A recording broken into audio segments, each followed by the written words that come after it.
Abram as vossas Bíblias na carta do apóstolo Paulo aos Gálatas, capítulo de número 6. Hoje, então, eu tenho a difícil missão de cobrir todo este capítulo, os 18 capítulos, os 18 versículos. Vamos, de início agora, lermos do versículo de número 1 ao versículo de número 10.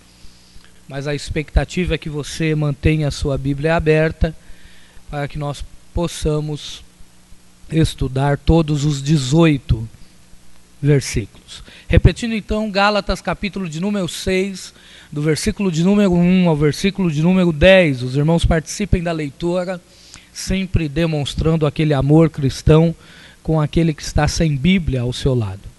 Diz assim a palavra de Deus: Irmãos, se algum homem chegar a ser surpreendido em alguma ofensa, vós que sois espirituais, encaminhai o tal com espírito de mansidão, olhando por ti mesmo, para que não sejas também tentado.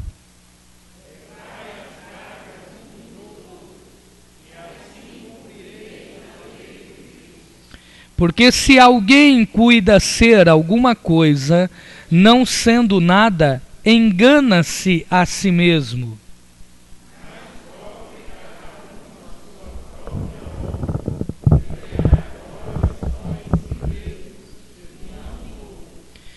Porque cada um levará a sua própria carga, e o que é instruído na palavra, porque cada qual levará a sua própria carga.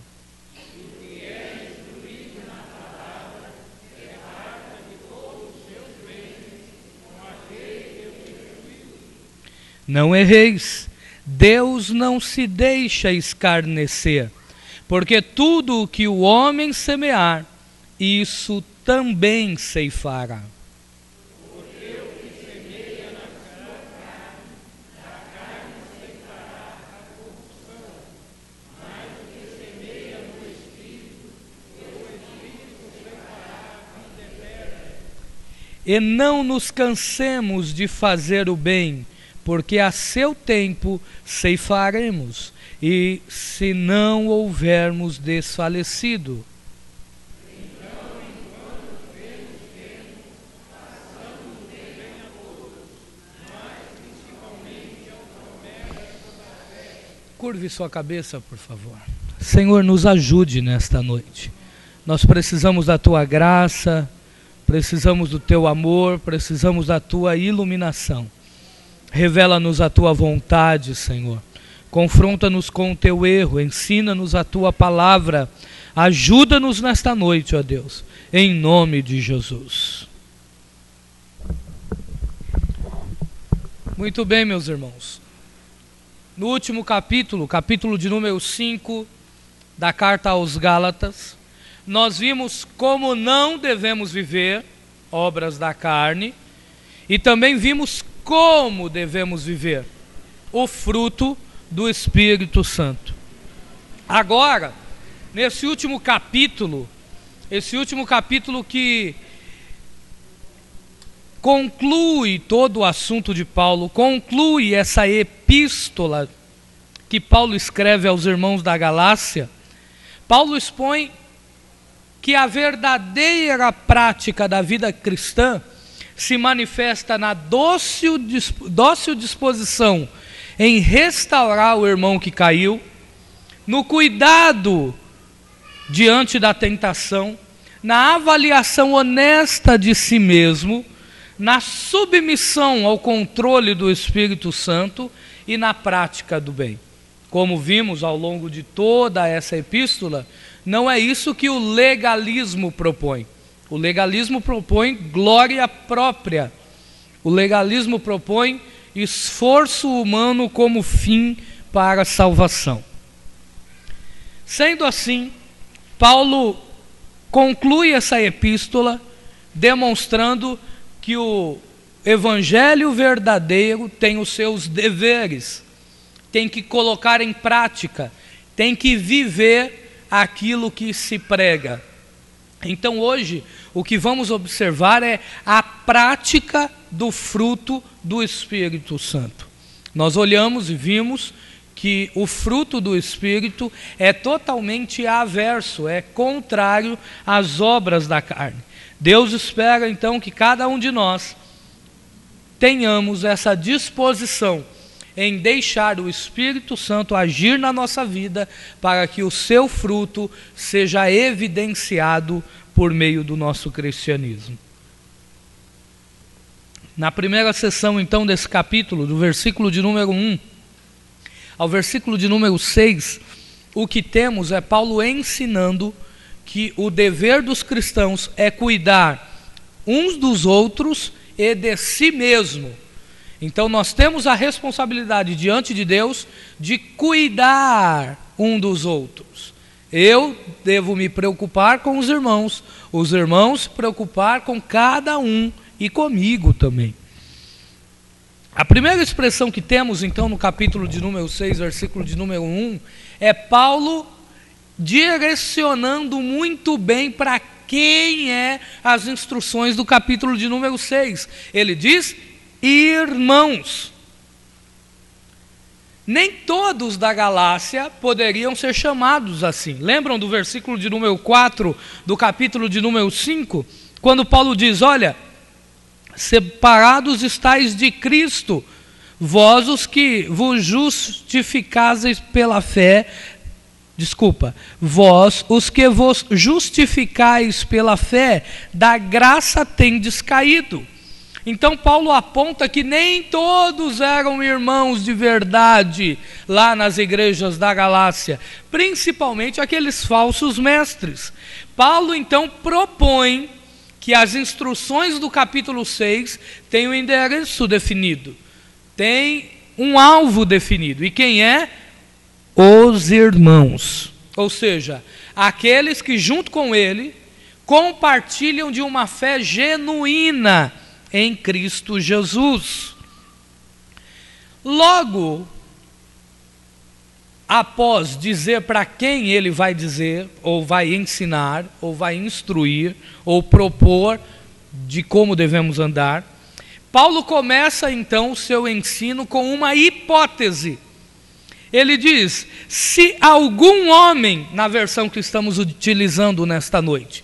É preciso lembrar aqui que quando Paulo fala, se algum homem chegar a ser surpreendido numa alguma ofensa, é preciso lembrar que o apóstolo não está dizendo apenas do sexo masculino. Ele utiliza a expressão aqui, homem, no sentido comum de ambos os sexos.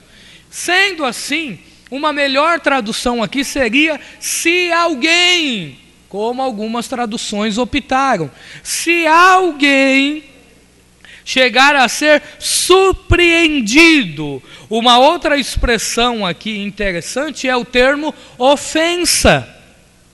Na alguma ofensa. O que é que Paulo está de novo afirmando aqui? De que é possível que um cristão genuíno peque. Porém, esse ser surpreendido é que é interessante, porque esse termo, ser surpreendido, dá a ideia de alguém que está caminhando e de repente dá um passo em falso. Já passou por isso? Caminhando no centro de Guarulhos, de repente você pega uma depressão na calçada, ou mesmo o salto, para quem usa salto, no caso as irmãs, torce e aí você dá aquele passo em falso e quase que cai. Essa é a ideia desse termo, ser surpreendido em alguma ofensa.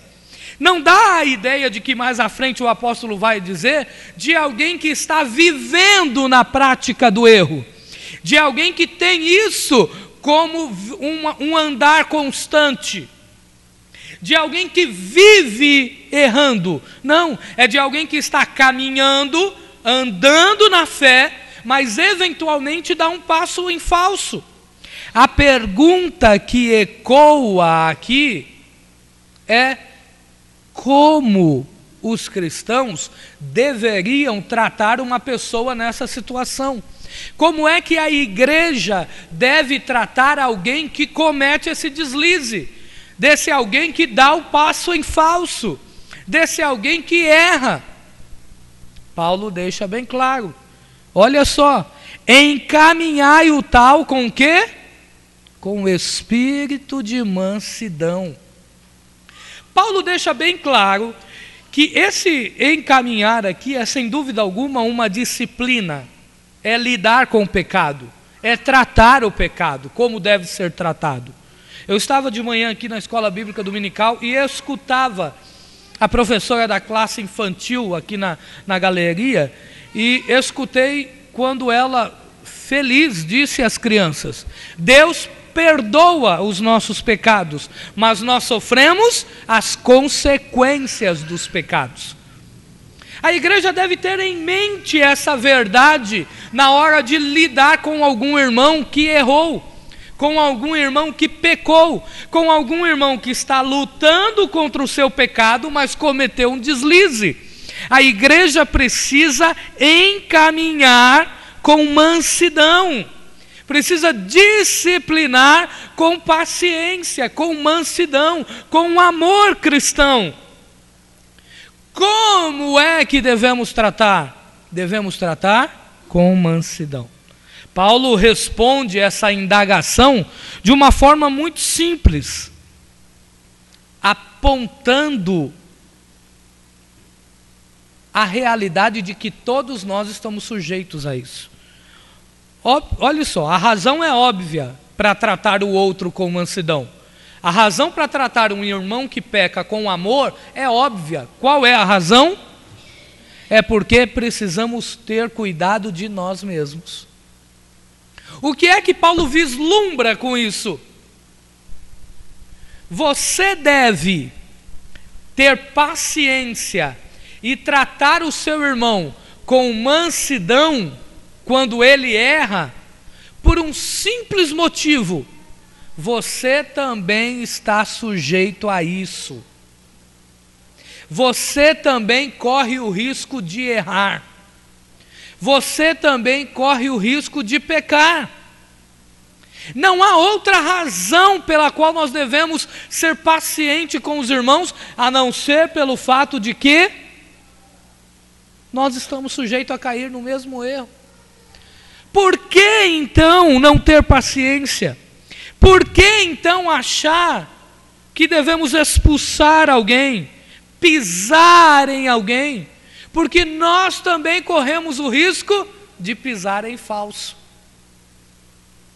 Esses dias eu estava andando no centro de Guarulhos na hora do meu almoço e vi um rapaz da frente pisando em falso. E eu já estava preparando esse sermão e me lembrei desse sermão. E veio em mim uma vontade de sorrir dele, porque é engraçado você ver alguém todo desconjuntado, perdendo o equilíbrio. Rapidamente eu me lembrei do texto e disse: cuidado, você também está sujeito a levar um tropicão desse. Então, nós devemos ter paciência com os irmãos, justamente por causa disso, porque nós estamos correndo o risco de também cair. O verso de número 2, Paulo diz que como é que é demonstrado o amor cristão, como é que é evidenciado essa mansidão? Levando a carga do irmão. Ele ensina então que na igreja as pessoas devem carregar as cargas um dos outros. É interessante entender esse termo carga aqui do versículo de número 2, porque esse termo carga traz a ideia de um peso que a pessoa não pode suportar. É aquela pessoa que está lutando contra o pecado e naquele erro, aquele erro é tão pesado para ela que ela precisa de ajuda. É aquele irmão que está lutando para se firmar na igreja e nós precisamos ter paciência com ele. Precisamos visitá-lo, precisamos trazer para a igreja, precisamos passar na casa dele e vir com ele.